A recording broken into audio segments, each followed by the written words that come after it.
நேயர்களே, இனிமையான காலை பொழுதுல உங்க எல்லாரையும் யுகம் கனெக்ட் மூலமா சந்திக்கிறதுல ரொம்பவே சந்தோஷம். டேரன், உங்க வாழ்க்கையில மிகப்பெரிய சோதனை அப்படின்னா எதை சொல்லுவீங்க?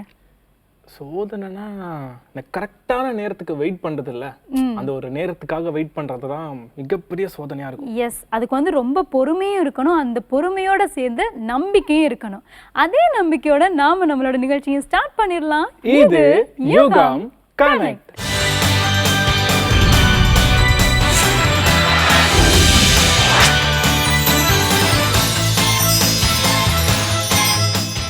அஜிதா, உங்களுக்கு சந்திரமுகி படத்துல எந்த பாட்டு ரொம்ப பிடிக்கும்? சந்திரமுகி அப்படின்னாலே எல்லாருக்கும் ராரா அதுதான் ஞாபகம் வரும். எனக்கும் அந்த சாங் தான் பிடிக்கும். அதுவா?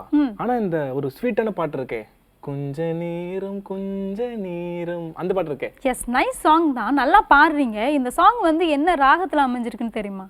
தெரியலையே. இது என்ன ராகத்துல அமைஞ்சிருக்கு, அந்த ராகத்துல என்னென்ன பெனிஃபிட்ஸ் இருக்கு அப்படின்றத சொல்றதுக்காக தான் ஒரு ராகம் பாடலோடல பாக்கியஸ்ரீ அண்ட் காமேஷ் வந்திருக்காங்க. அவங்க என்ன சொல்றாங்க அப்படின்றத பார்த்து தெரிஞ்சுக்கலாம்.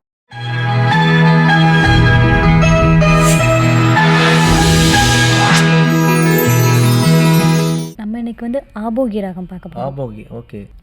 இதுவும் ஒரு ஜன்ய ராகம் தான். ஜன்ய ராகம் 22வது மேலகர்த்தா ராகமான கரகர பிரியாவோட ஜன்ய ராகம். ஓ சரி, ஒரு சேய் ராகம். ஆமாம், சேய் ராகம்.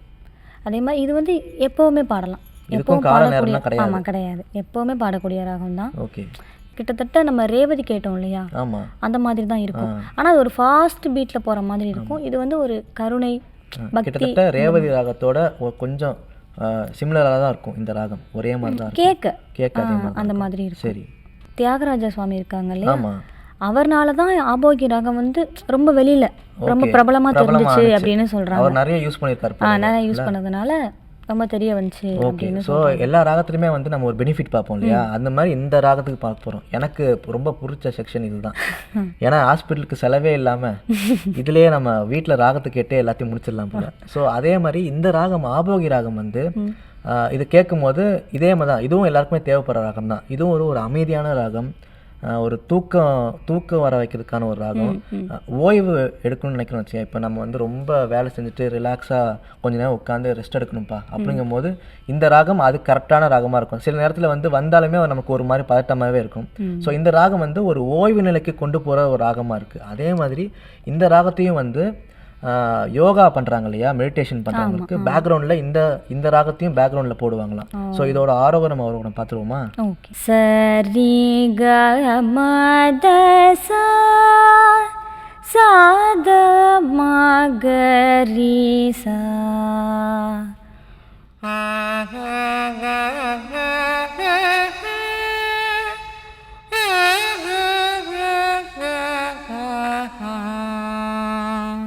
இந்த ராகத்தில் வந்து கோபாலகிருஷ்ண பாரதின்னு ஒரு கம்போசர் இருக்கார். ஓகே.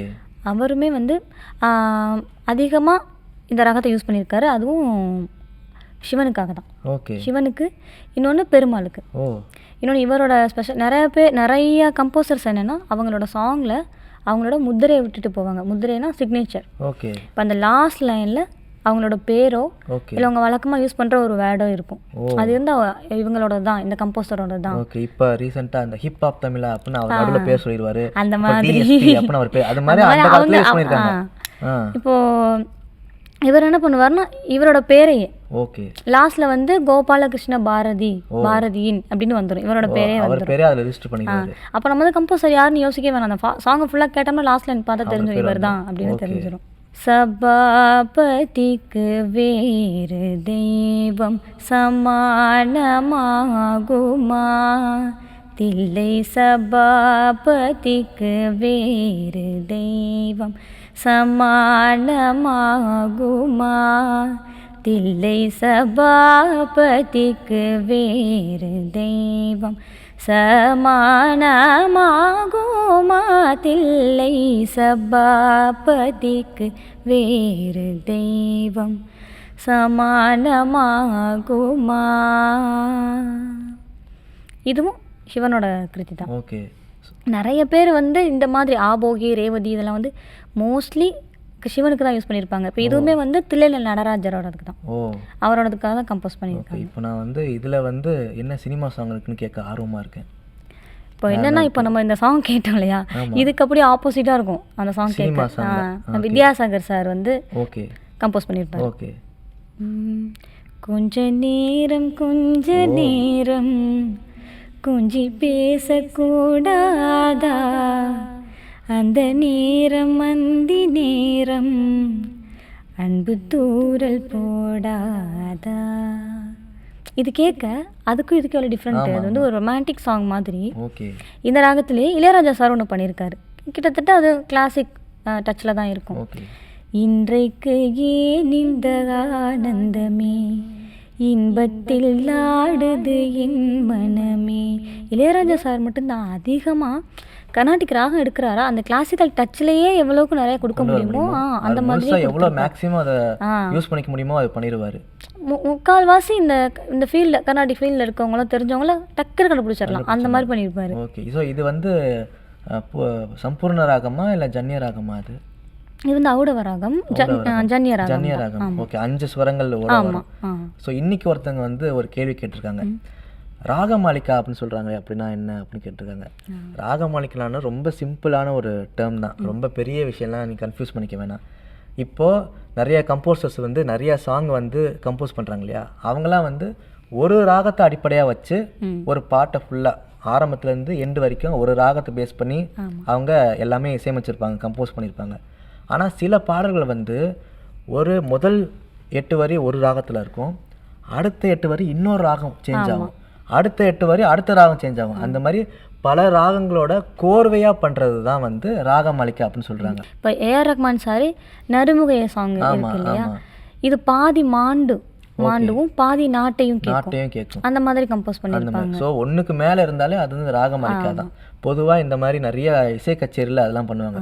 அதில் முக்கியமான ஒரு சாங் வந்து இந்த கந்த சஷ்டி கவசம் இருக்கு இல்லையா, அதில் வந்து நிறையா ராகங்கள், எனக்கு தெரிஞ்சு ஒரு 4-5 ராகங்கள் அதை பயன்படுத்தியிருப்பாங்க. ஸோ இதை தான் வந்து ராகமாலிகா சொல்கிறாங்க. ஒரே பாடலில் வந்து நிறையா ராகங்கள் கோர்வையாக வரும்போது, அதாவது ஒரு 8 வரியில் ஒரு ராகம், அடுத்த 8 வரியில் இன்னொரு ராகம், ஒரு ராகமாக சேஞ்ச் ஆகிட்டே இருந்துச்சுன்னா அது ராகமாலிகா அப்படின்னு சொல்கிறாங்க. ஸோ இது மாதிரி நிறையா தகவலோட அடுத்து உங்களை சந்திக்கிறோம்.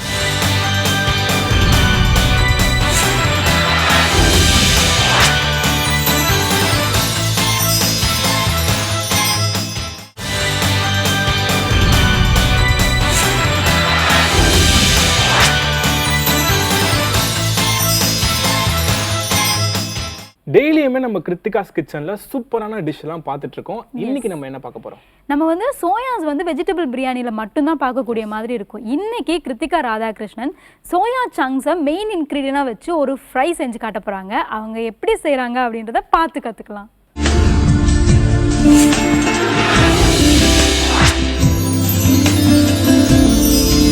Hi hello and good morning. இன்றைக்கி நம்ம கிருத்திகாஸ் கிச்சனில் வந்து என்ன பார்க்க போகிறோம் அப்படின்ட்டு நீங்களாம் அப்படியே யோசனை பண்ணிகிட்டே இருப்பீங்க.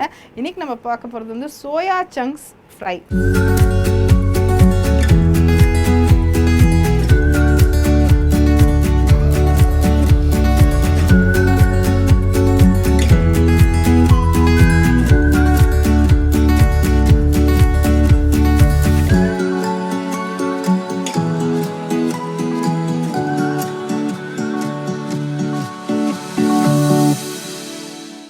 ஓகே, ஸோ சோயா சங்க்ஸில் வந்து நம்ம எல்லாருமே ரொட்டீனாக சின்ன வயசுலேருந்து இப்போ வரைக்கும் ஐ எம் ஷுர் நீங்கள் வந்து மெனி டைம்ஸ் நீங்கள் சோயா சங்க்ஸை பயன்படுத்தியிருப்பீங்க.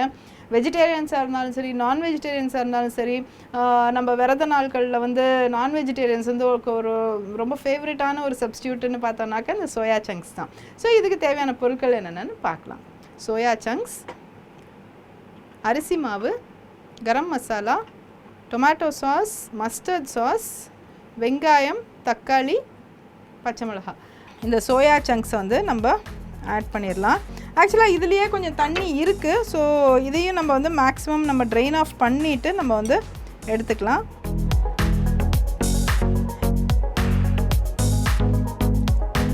இந்த தண்ணியை டிஸ்போஸ் பண்ணிடலாம். இப்போது இதை வந்து பாதியாக வெட்டி எடுத்துக்கோங்க. அதை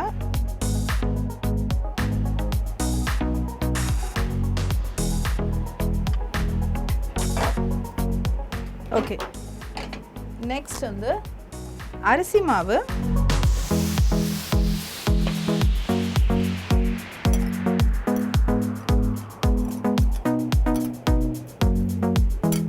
இதை அப்படியே ஒரு 2 கோட்டிங்காக போட்டுருங்க. 2 மினிட்ஸ் இது ரெஸ்ட்டில் விட்டுட்டு பண்ணினாக்க திருப்பி இன்னும் கொஞ்சம் அரிசி மாவு இதில் கலரிடலாம். அதில் கொஞ்சோண்டு கரம் மசாலா, அதே மாதிரி இடித்த பச்சை மிளகாய்,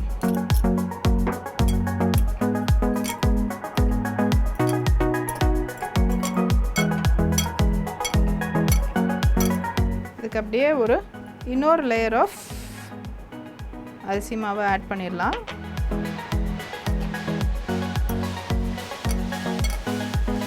அண்ட் கொஞ்சமாக சால்ட் ஆட் பண்ணிக்கலாம், போதும் அது. இப்போ நம்ம ஆயில் கொஞ்சோண்டு எடுத்துக்கலாம். ஸோ இப்போ நம்மளுக்கு சோயா சங்க்ஸ் நல்லா ரெடி ஆயிடுச்சு. ஆயில் நம்மளுக்கு நல்லா ஹீட் ஆயிடுச்சுன்னா நம்ம இதில் ஆட் பண்ணி போட்டுடலாம்.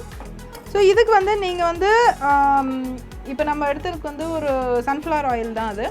இதில் நம்ம கொஞ்சோண்டு தேங்காய் எண்ணெய், 1 டீஸ்பூன் தேங்காய் எண்ணெய் இந்த ஆயிலில் நம்ம ஊற்றினாலே என்டையர் ஆயில் உங்களுக்கு தேங்காய் எண்ணெய் வாசனை ரொம்ப கமகமான்னு வரும். ஸோ அதுவும் ரொம்ப நல்லாயிருக்கும். ரெண்டாவது you can use pure groundnut oil. Groundnut ஆயிலில் வச்சு கூட இதை டீப் ஃப்ரை பண்ணி எடுக்கலாம். நல்ல ஃப்ளேவரிங் இருக்கும் அதுக்கு. ஆயில் ரெடி ஆயிடுச்சு.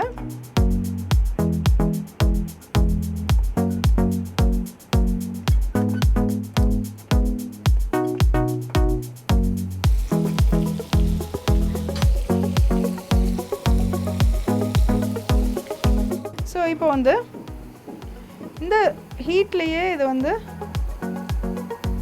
ரெடி பண்ணிடலாம். இப்போ நீங்கள் பார்த்தீங்கனாலே அந்த அப்படியே காயின்ஸ் கிளிங்க் ஆகிற மாதிரி அந்த சவுண்ட் வருது. ஸோ இந்த ஃப்ரை ஆனதை எப்படி நம்ம பிளேட் பண்ணுறது அப்படின்னு நம்ம பார்த்துடலாம்.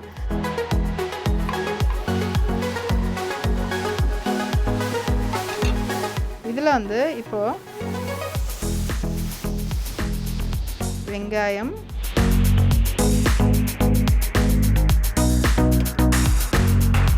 தக்காளி, மஸ்டர்ட் சாஸ், ஓகே,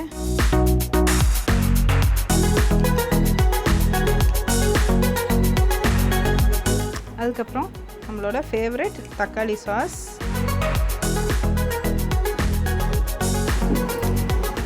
அப்புறம் கொஞ்சோண்டு கொத்தமல்லி. ஓகே, இதுதான் நம்மளோட ரொம்ப அழகான ஒரு சோயா சங்க் ஸ்நாக். ஸோ இது திஸ் என்ஜாய் திஸ். இது அவ்வளோ டேஸ்டியாகவும் அவ்வளோ நல்லாவும் இருக்கும். ப்ளஸ் இந்த பச்சை வெங்காயம் இதெல்லாம் சேர்ந்து ரொம்ப ரொம்ப அருமையான ஒரு ஸ்நாக்காக இது அமையும் அது. So do definitely try it. And நம்ம இப்போ டிப்ஸ் என்ன அப்படின்ட்டு நம்ம பார்க்கலாம். ஸோ டிப் நம்பர் 1 என்னன்னாக்க, டீப் ஃப்ரைங் பண்ணும்போது இப்போ நான் சின்ன பேனில் ஆயில் வச்சுருவேன். That is an important tip. So அதனால் டேக் ஸ்மால் பேட்சஸ். அதுதான் உங்களோட டிப் நம்பர் 1. சின்ன போர்ஷன் ஆஃப் ஆயில் எடுத்துக்கோங்க, கம்மி நம்பர் ஆஃப் பீசஸை ஃப்ரை பண்ணி எடுத்துக்கோங்க. So that will give you a better output. So இது உங்களுக்கு 2வது டிப். 3வது டிப் என்ன அப்படின்னாக்க டிப் நம்பர் 3 இப்போ சோயா சங்க்ஸை நீங்கள் கொதிக்க வைக்கும்போது அந்த தண்ணியிலேயே கொஞ்சம் உப்பு, உங்களுக்கு பிடிச்ச மசாலாக்கள் இதெல்லாம் ஆட் பண்ணி கொதிக்க வச்சிங்கனாக்க இந்த சோயா சங்க்ஸ்குள்ளேயே இன்ஃப்யூஸ் பண்ணுற மாதிரியான ஒரு ஈக்குவல் எஃபர்ட்டாக இருக்கும், ஈக்குவல் ப்ரிப்பரேஷனாக இருக்கும். அதோட taste you believe it or not வேறு லெவலில் இருக்கும். அந்த மாதிரி தான் இன்றைக்கி நான் அதை பண்ணியிருக்கேன். So definitely do enjoy this lovely snack. And till we meet you again tomorrow. Till then, see you. Bye bye. Take care.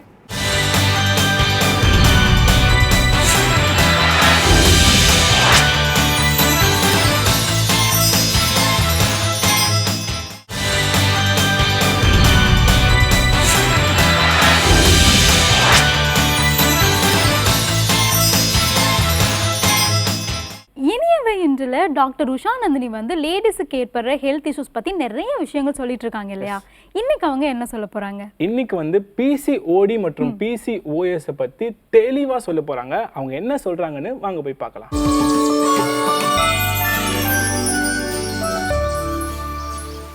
அனைவருக்கும் வணக்கம்.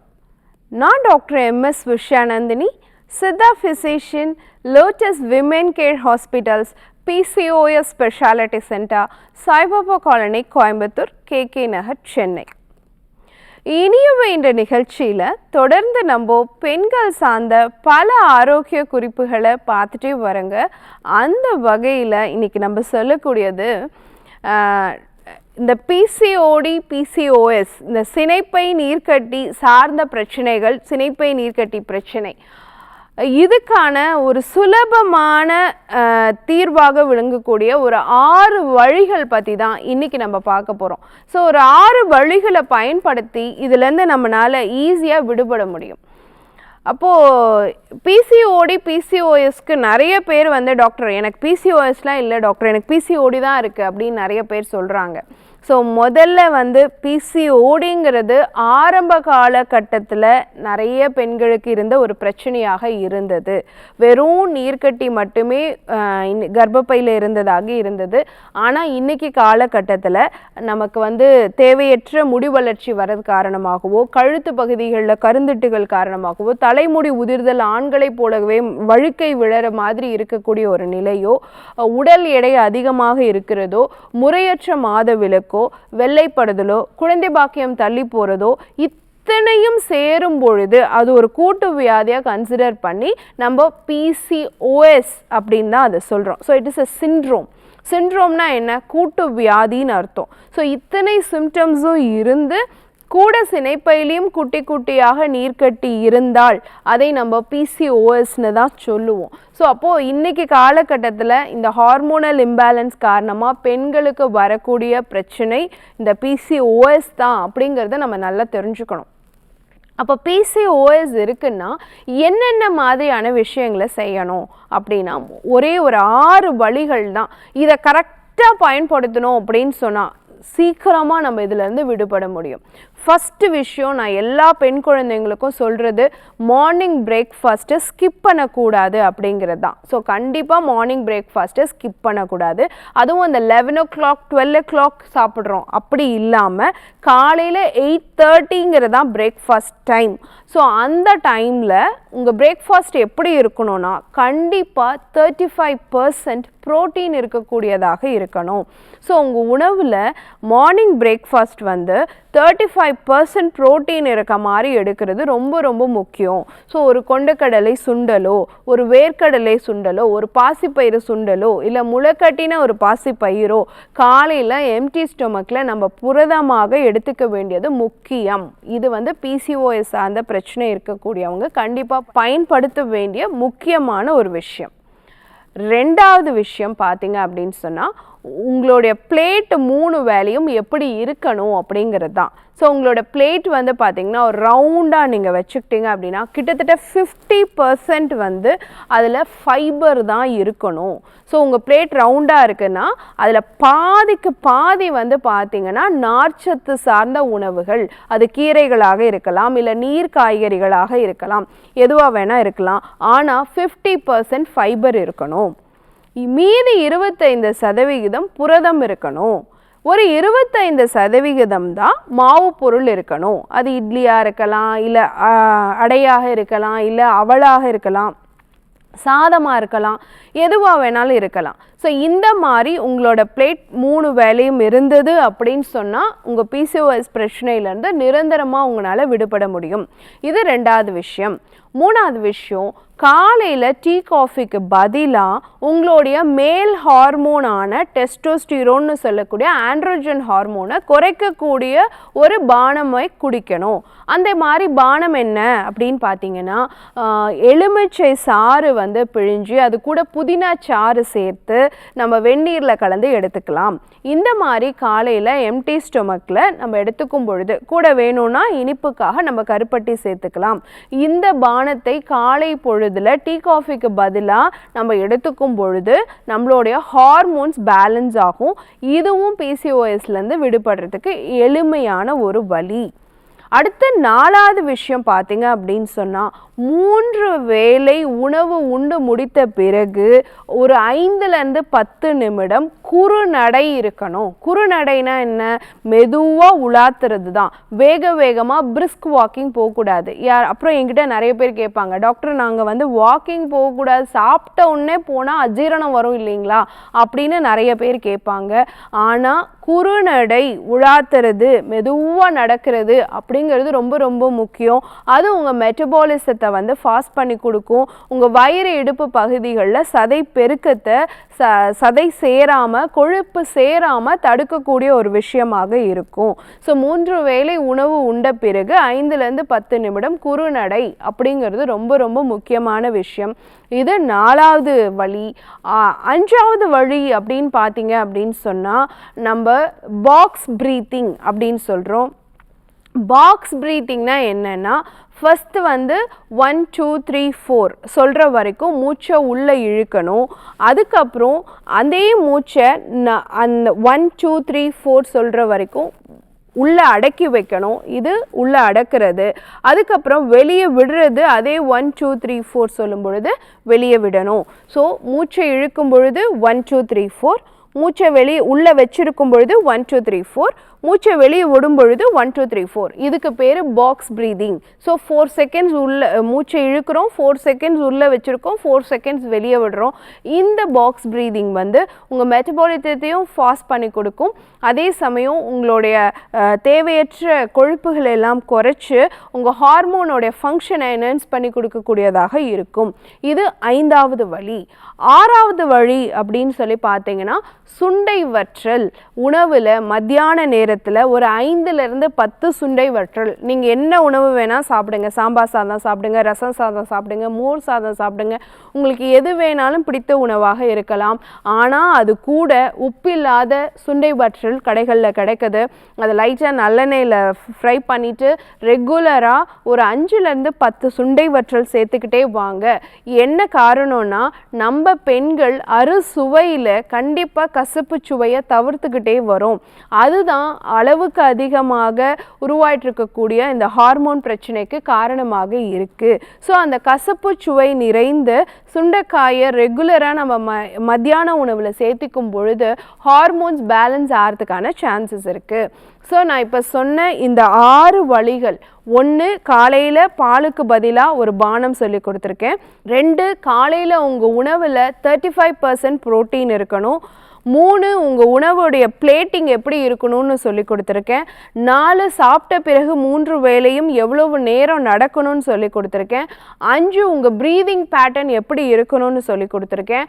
6வது விஷயம் பார்த்தீங்க அப்படின்னு சொன்னால் கண்டிப்பாக உணவில் சுண்டை வற்றல் சேர்த்தணும் அப்படிங்கிறதையும் சொல்லியிருக்கோம். இந்த 6 வழிமுறைகளையும் பெண்கள் ஒழுங்காக கடைபிடிச்சா அவங்களுக்கு பிசிஓடி பிசிஓஎஸ் பிரச்சனைக்கு ஒரு நிரந்தர தீர்வு உண்டு அப்படிங்கிறது நிச்சயம். ஸோ கண்டிப்பாக பயன்படுத்தி பாருங்கள். இதே மாதிரி இன்னொரு ஆரோக்கிய குறிப்போடு நான் உங்களை சந்திக்கிறேன். இயற்கையோடு இணைவோம், ஆரோக்கியமாக இருப்போம், ஆனந்தமாக வாழ்வோம். நன்றி, வணக்கம்.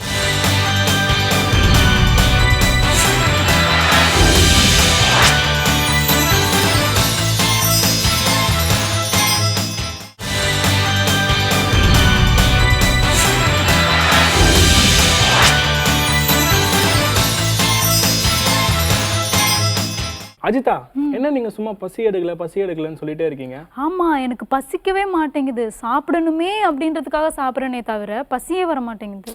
உங்களை மாதிரி பசியே வராதவங்களுக்கும் பசி வர்றதுக்காக ஒரு சூரணம் வந்து டாக்டர் ஜெயரூபா அவர்கள் வந்து நம்மளோட அறிவும் ஆரோக்கியத்தில் வந்து செஞ்சு காட்ட போறாங்க. வாங்க போய் பார்க்கலாம்.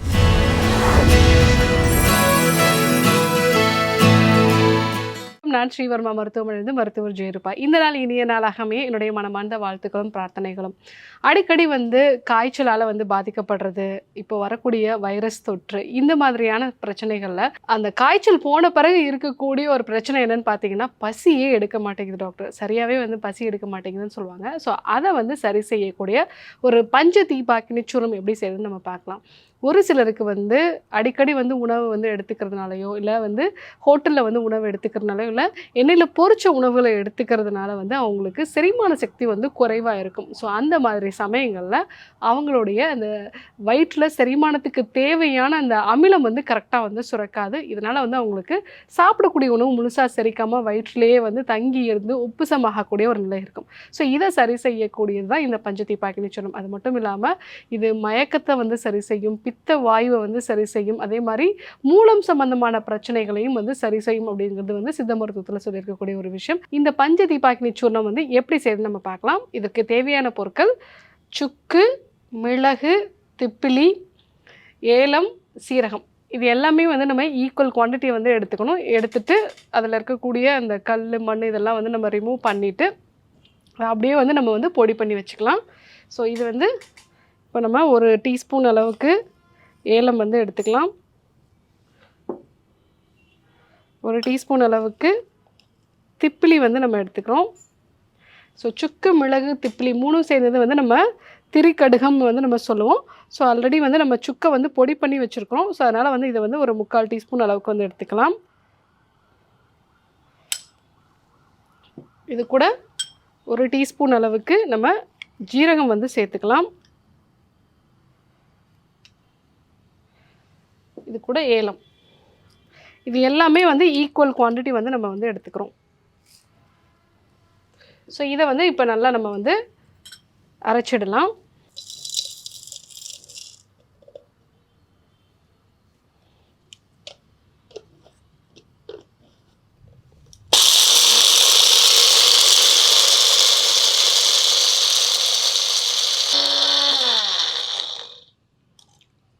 பஞ்சதீபாக்கினி சூர்ணம் வந்து ரெடி ஆயிடுச்சு.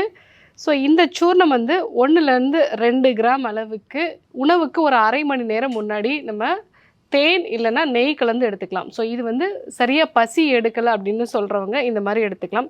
வயிறு உப்புசமாக இருக்குது, வயிற்றில் வந்து அல்சர் சம்மந்தமான பிரச்சனைகள் இருக்குது, சாப்பிட்ற உணவு அவ்வளோ சீக்கிரத்தில் வந்து செரிக்க மாட்டேங்குது.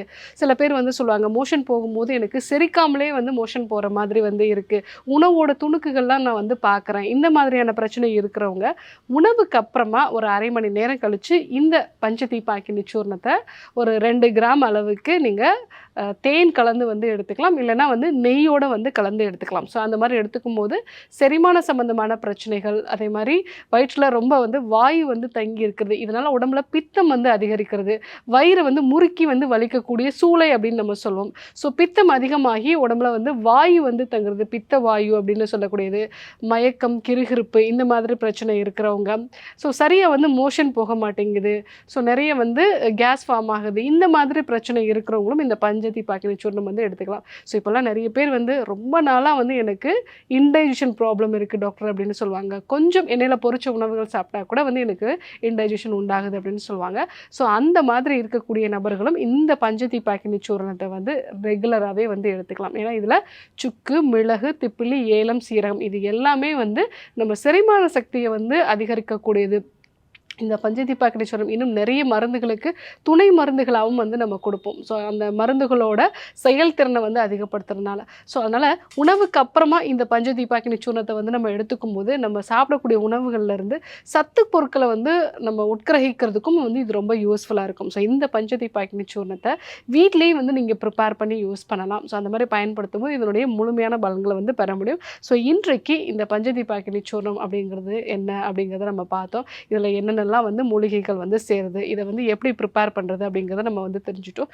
முக்கியமாக ஃபீவர் உண்டாகிறதுனாலையோ இல்லை வேறு சில காரணங்களாலேயோ பசியின்மை பிரச்சனை இருக்கிறவங்களும், அதே மாதிரி அடிக்கடி வந்து கேஸ்ட்ரைட்டிஸ் ப்ராப்ளம் உண்டாகுது, ஸோ இது வந்து இதே சம்மந்தமான பிரச்சனையான்னு கூட வந்து எனக்கு தெரியலை, அடிக்கடி நான் இசிஜி எடுக்கிறேன், இந்த மாதிரி வந்து உடம்புல வாயு தங்கி அதனால் வந்து நிறையா கேஸ் ஃபார்ம் ஆகுது, செஸ்ட் பெயின் உண்டாகுது, இந்த மாதிரி பிரச்சனை இருக்கிறவங்களும் இந்த பஞ்சதீபாக்கினி சூர்ணத்தை வந்து ரெகுலராக எடுத்துக்கலாம். ஸோ அந்த மாதிரி எடுத்துக்கும் போது இந்த பிரச்சனைகள்லேருந்து நம்ம முழுவதுமாக விடுபடலாம். ஸோ இந்த பஞ்சதீபாக்கினி சூர்ணத்தை நீங்களும் வீட்டில் வந்து ப்ரிப்பேர் பண்ணி எடுத்துக்கோங்க. ஸோ இதனுடைய பலன்கள் எப்படி இருந்துச்சு அப்படிங்கிறதையும் வந்து சொல்லுங்கள். இதே போன்று ஒரு நல்ல தகவலோடு உங்களை சந்திக்கிறோம். நன்றி, வணக்கம்.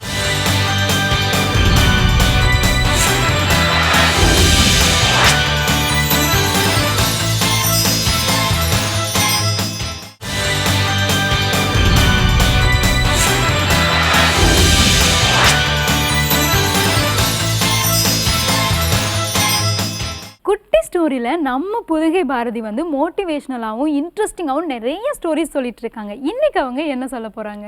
இன்னைக்கு வந்து நம்ம லைஃப் எப்படி இருக்கணும் அப்படின்ற ஒரு சூப்பரான ஸ்டோரி தான் சொல்ல போகிறாங்க. வாங்க போய் கேட்கலாம்.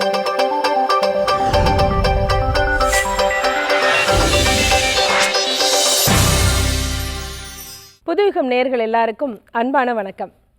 குட்டி ஸ்டோரி பகுதியில் இன்றைக்கி நாம் தெரிஞ்சுக்க இருக்கிறது எது?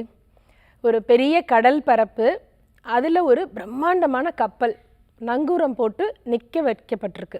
இதை மனசுக்குள்ளே யோசிச்சுக்கோங்க. ஆனால் நம்ம கதை அதை பற்றி மட்டும் இல்லை, இன்னொரு இடத்துக்கும் நம்ம போகிறோம். ஒரு பெரிய தோட்டம், அதனுடைய முதலாளி, அவருக்கு நிறைய நிலபலன்கள் இருக்குது. அவருக்கு ஒரு ஆர்வம் என்னென்னா பந்தய குதிரைகள் வளர்க்குறதுல. அது மாதிரி நிறைய குதிரைகள் வளர்த்துட்டே தான் வந்தார். திடீர்னு ஒரு நண்பர் மூலமாக வெளிநாட்டிலேருந்து உயர் ரக அந்த குதிரை குட்டி ஒன்று அவருக்கு கிடச்சிச்சு. அந்த குதிரை குட்டி பார்க்க அவ்வளவு அழகு. வந்ததுலேருந்து இவர்கிட்ட அப்படியே ஒட்டிட்டு அவங்க வீட்டு குட்டி பிள்ளை மாதிரி அப்படியே அவரோட செல்லம் கொஞ்சிட்டே இருந்துச்சு. இப்படி ஓடி ஓடி விளையாடிட்டு இருந்த அந்த குதிரை குட்டிக்கு ஒரு நாள் திடீர்னு அடிபட்டு போச்சு. எந்திரிக்க முடியாமல் படுத்துக்குச்சு. இவர் என்ன பண்ணார், ஐயோ பாவம் அப்படின்னுட்டு அந்த குதிரை குட்டியை தூக்கிட்டு போய் அவர் வீட்டு பக்கத்தில் வீட்டுக்குள்ளேயே அதுக்கு ஒரு தனியான ஒரு இடம் பண்ணி அதுக்கு காயத்துக்கு மருந்தெல்லாம் போட்டு வைத்தியம் பண்ண வச்சு அதுக்கு வேண்டிய அளவுக்கு மற்றது குதிரை குட்டியை விட அதிகமான அளவுக்கு அதுக்கு செல்லமாக சாப்பாடெலாம் கொடுத்து எப்பயும் தினம் தினம் அதோடு அப்படியே செல்லம் கொஞ்சிட்டே இருந்தார். இந்த குதிரை குட்டியும் ரொம்ப சொகுசாக வளர ஆரம்பிச்சிச்சு. இப்படி வளர்ந்து போயிட்டே இருந்தது. ஒரு நாளைக்கு அது கொஞ்சம் வளர்ந்த பிறகு பந்தயத்துக்கு பழக்கணும் இல்லையா, அது மாதிரி அதை பயிற்சி கொடுக்கறதுக்கான அந்த நிபுணர் வந்தார். இந்த குதிரைக்குட்டியை அதனுடைய இடத்துலேருந்து வெளியே கொண்டு வந்தாங்க.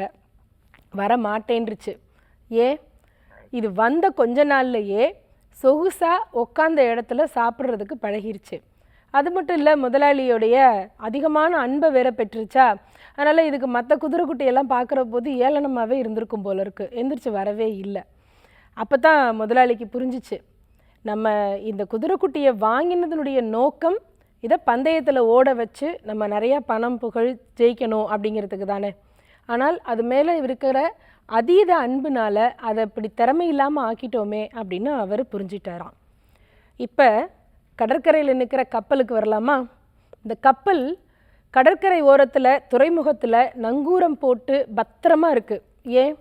புயல், காற்று, மழை இதில் எல்லாம் அது எந்த விதமான பாதிப்புக்கும் ஆளாகக்கூடாது அப்படிங்கிறதுக்கு தானே. ஆனால் யோசித்து பார்க்கணும், கப்பல்கிறது எதுக்காக செஞ்சாங்க? பெரிய சமுத்திரத்தில் அந்த கடல் பரப்பில் நீந்தி போய் கண்டம் விட்டு கண்டம் போய் ஒவ்வொரு நாட்டுக்குமான வாணிபத்தை செஞ்சு பல ஆயிரக்கணக்கான மக்களை பயணப்பட வச்சு இதெல்லாம் செய்யறதுக்கு தானே. அது விட்டுட்டு ஓரமாக துறைமுகத்தில் மட்டுமே அது இருந்தால் பாதுகாப்பாக இருக்கும், ஆனால் பயன் இல்லாமல் போயிடும் இல்லையா. பெரியவங்க சொல்லுவாங்க, எப்பவுமே இருந்த இடத்துலையே ஒன்றுமே செய்யாமல் அப்படியே துருப்பிடிச்சு அழிவதை விட ஓடி ஓடி உழைச்சி உழைச்சி தேய்ந்து அழிவது அப்படிங்கிறது ரொம்ப மேலான ஒன்று. அதுதாங்க வாழ்க்கை. பல பேர் நம்மளில் பாதுகாப்பாக இருக்கிறதா நினச்சிக்கிட்டு, அச்சிச்சோ நான் அங்கே போக மாட்டேன், ஆஹா இந்த கூட்டம் எனக்கு ஆகாது, ஐயோ என் பிள்ளைய நான் அப்படியெல்லாம் விட்டுற மாட்டேன் அப்படின்னு பொத்தி பொத்தி வளர்க்குறதுனால ஒரு பயனும் இல்லை. பயணம் செய்வதும் உலக அறிவை பெறுவதும், இன்னும் சொல்லப்போனால் உழைச்சி உழைச்சி அதனால் வரக்கூடிய அந்த உறுதியினால் வெற்றியை அடைவதும் தான் வாழ்க்கையினுடைய சுவாரஸ்யமே இருக்குது. அதனால் பாதுகாப்பாக இருக்கிறதா நினச்சிக்கிட்டு பயந்து பதுங்கி இருக்க வேண்டாம். பயணம் செய்வோம், வாழ்க்கையில் வெற்றி பெறுவோம். நன்றி.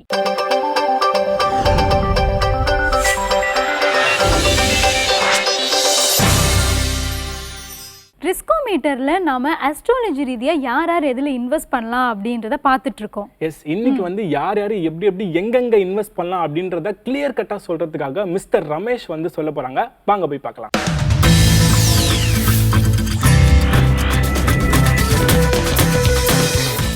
வணக்கம் நேயர்களே, மீண்டும் ஒரு பதிவிலே உங்களை சந்திப்பதிலே பெருமகிழ்ச்சி அடைகிறேன். நான் உங்கள் doctor KR Ramesh, Prajapati financial consultant, financial astrologer. பங்குச்சந்தையிலே சில யுக்திகளையும் யூகங்களையும் பயன்படுத்தி தான் நம்ம காசு பண்ணுறோம். அப்படி பணம் பண்ணுவதற்காக சில விதமான விதிகள் உண்டு. அந்த விதிகளை நாம் எப்படி பயன்படுத்தி கொள்ளப் போகிறோம் அப்படிங்கிறது தான் இந்த பதிவுடைய முக்கிய நோக்கமாக இருக்க போகிறது. நார்மலாகவே 2ஆம் இடம்ங்கிறது தனஸ்தானத்தை கொடுக்கும், 5ஆம் இடம் அதிர்ஷ்டத்தை கொடுக்கும், 8ஆம் இடம்ங்கிறது கொஞ்சம் லாங் டேர்ம் இன்வெஸ்ட்மெண்ட்டு அது ரிலேட்டடாக பணத்தை கொடுக்கும், லாபம் அப்படிங்கிறது 11ஆவது இடம். இதுக்கு இன்னொரு பேர் உண்டு ஜோதிட அடிப்படையிலே, பணபரஸ்தானம் அப்படின்னு சொல்லுவாங்க. அதாவது கேந்திரஸ்தானம் 1, 4, 7, 10, 2, 5, 8, 11ங்கிறது பணபரஸ்தானம், ஆபோக்லிமம்ங்கிறது 3, 6, 9, 12 அப்படின்னு ஜோதிட அன்பர்களுக்கெல்லாம் தெரிந்திருக்கும். இதை எப்படி பங்கு சந்தையிலே நம்ம பயன்படுத்த போகிறோம் என்பது தான் இந்த காணொலியில் சிறப்பு. இந்த 2, 5, 8, 11ங்கிற பணபரஸ்தானத்தில் இருக்கக்கூடிய ஸ்திரராசியாக இருந்தால் அப்படின்னாக்க, ஸ்திரம்னாக்க என்னதுனாக்க ஸ்ட்ராங்காக நிற்கிறது. ஒரு கட்டத்தில் எடுத்து பார்த்திங்கன்னா, ஹரஸ்கோப்பில் எடுத்து பார்த்திங்கன்னா காலச்சக்கரம்னு சொல்லுவாங்க. மேஷத்துலேருந்து மீனம் வரைக்கும் கூடிய அப்படி கட்டம் போட்டிருப்பாங்க. அந்த மீனத்திலேருந்து மேஷத்துலேருந்து பார்க்கும்போது மேஷத்தினுடைய 2ஆவது இடத்து ரிஷபத்தில் இருப்பார். அதனுடைய 5ஆம் இடம்ங்கிறது சிம்மத்தில் இருக்கும். 8ஆம் இடம் அப்படிங்கிறது விருச்சிகம் இருக்கும். 11ஆவது இடமும் கும்பம் இருக்கும். இதெல்லாம் ஸ்திரராசிகள்னு பேர். இந்த 2, 5, 8, 11 இந்த இடத்துல கிரகங்கள் அமையும்போது அந்த ஜாதகருக்கு அந்த ஸ்பெக்குலேட்டிவ் இன்வெஸ்ட்மெண்ட் பண்ணும்போது அவருக்கு லாபம் வரும்ன்ற மைண்ட் ஸ்ட்ரென்த் கிடச்சிரும். இந்த மைண்ட் செட் வச்சுட்டு இந்த யுக்தியை வைத்து கொண்டு அவர் பணம் பண்ணலாம். சரி, இதையே அந்த கோச்சாரம்னு சொல்லுவாங்க. இந்த கிரகங்கள் அப்படியே அந்தந்த இடத்துக்கு போகுதுன்னு வச்சுப்போம். அப்படி போகும்போதும் இந்த ஜாதகர் அந்த பணம் பண்ணுவதற்கான யுக்திகளை பயன்படுத்தி கொள்ளலாம். மற்ற நாளில் என்ன பண்ணணும் சார்னா, கொஞ்சம் வெளியில் வந்துடணும், ஸ்டாக் மார்க்கெட்டுக்குள்ளே கொஞ்சம் இப்போதைக்கு நான் லீவ் போட்டுக்கிறேன், வெளியில் போயிடணும், அன்றைக்கி ட்ரேட் கிடையாதுன்னு விட்டணும். அப்படி பண்ணினா சரியாக வரும். இன்னொரு மெத்தட் இருக்குது. அந்த ராசிக்குள்ளேயே 9 பாதம்னு இருக்கும். 9 பாதத்துலேயும் இந்த 3 சொன்னேன் இல்லையா, பணபரம், கேந்திரம், ஆபோக்லிமம்னு சொல்லிட்டு இந்த மெத்தடில் மூவ் ஆகிட்டே இருக்கும். அந்த மூமெண்ட்டையும் நம்ம கரெக்டாக கேப்சர் பண்ணணும். அது சின்ன கால்குலேஷன் வச்சுன்னு போடணும். அந்த கால்குலேஷன் போட்டுட்டோம்னா இன்றைக்கி எந்த நேரத்தில் எந்த பங்கு வாங்கணும்னு ஒரு ஐடியா பண்ணிட முடியும். ஸோ இதுவும் சிம்பிளான மெத்தட் தான், ஆனால் பண்ணிடலாம். இப்படி பண்ணாலும் ஸ்டாக் மார்க்கெட்டுடைய அந்த ஐடென்டிஃபிகேஷன் ஆஃப் பிக்கிங் ஸ்டாக் அப்படின்னு சொல்லுவாங்க, அதை பிடிச்சிடலாம். ஆனால் எனக்கு இதெல்லாம் வேணாம் சார், நான் சிம்பிளாக இருக்கணும், எனக்கு பைசா வரணும் அப்படின்னாக்க 8, 12 அப்படிங்கிற 2 இடம். நார்மலாக இந்த 8, 12ங்கிறது என்னென்னாக்கா, அடுத்தவர்லேருந்து எதனா வந்தால் இன்சூரன்ஸ் சொல்லுவோம், அந்த மாதிரி ஆயில் ரிலேட்டடானோ, இல்லை 12ன்னா மறைந்து போனதாலும் வருதும். அப்படின்னா என்ன அர்த்தம்னாக்கா, எனிதிங் நான் வாங்கி மறந்துடுறேன், இன்வெஸ்ட் பண்ணுறேன் ஃபார் லாங் டேர்ம் அப்படின்னு யோசிக்கும்போது இந்த 8, 12 டெஃபினட்டாக காசு கொடுக்குறது. அப்படி பார்க்கும்போது இந்த 8, 12 இருக்கக்கூடிய கிரகத்தை செக் பண்ணிவிட்டு இந்த 8, 12 கோரிலேஷனாக நம்ம பங்கு சந்தையில் பங்கை வாங்குறதுக்கு ஏதுவாகிடுவோம். அப்படின்னா இதுவும் லாங் டேர்ம் இன்வெஸ்ட்மெண்ட்டில் பைசா கொடுக்கும். அதனால் இந்த அடிப்படையெல்லாம் குறித்து வச்சு கொண்டு இதனை பயன்பாட்டுக்கு கொண்டு வந்தீர்கள் என்றால் பங்கு சந்தை உங்களுக்கு லாபமாகத்தான் இருக்கும் என்பதிலே ஐயமில்லை. வாழ்க வளமுடன், வாழ்க வளமுடன், வாழ்க வளமுடன்.